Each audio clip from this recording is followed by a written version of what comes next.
All right, I'm Brandon. I read John Winthrop's City of a Woman by Laurel Thatcher Ulrich.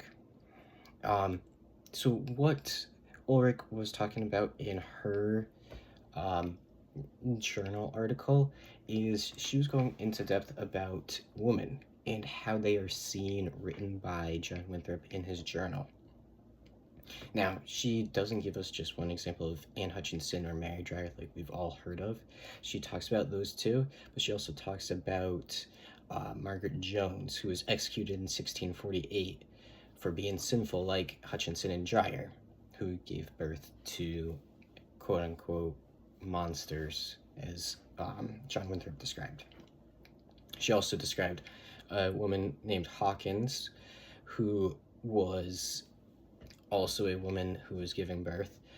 She described Anne Het, who tried to drown her children twice, but described that Winthrop said it was a man that saved the child, which is not totally true.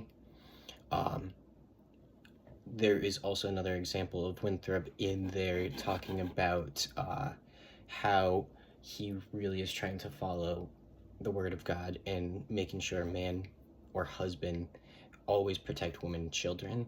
And we see more examples of that when she discusses this example of a daughter who was neglected by her father and ended up having relations with the servants. Those servants were charged, they were punished, and so were her brothers, so on and so forth.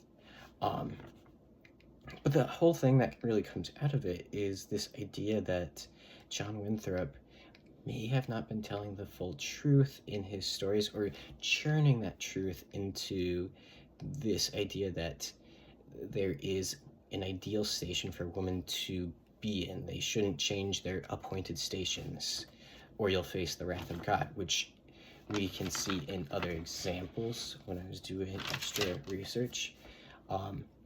In a title called The Criminal Trial of Anne Hutchinson, Ritual, Religion, and Law by Lisa McGunnell,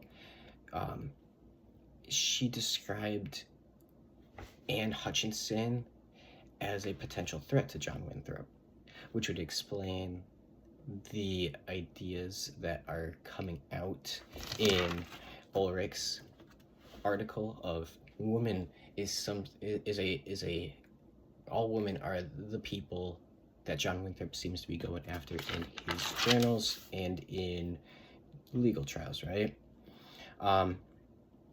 In another one by Jonathan Beecher Field, The Governor's Two Bodies, Polity and Monstrosity in Winthrop's Boston, he talks about Mary Dyer and Hutchinson, who gave birth to monsters. These monsters are children with birth defects.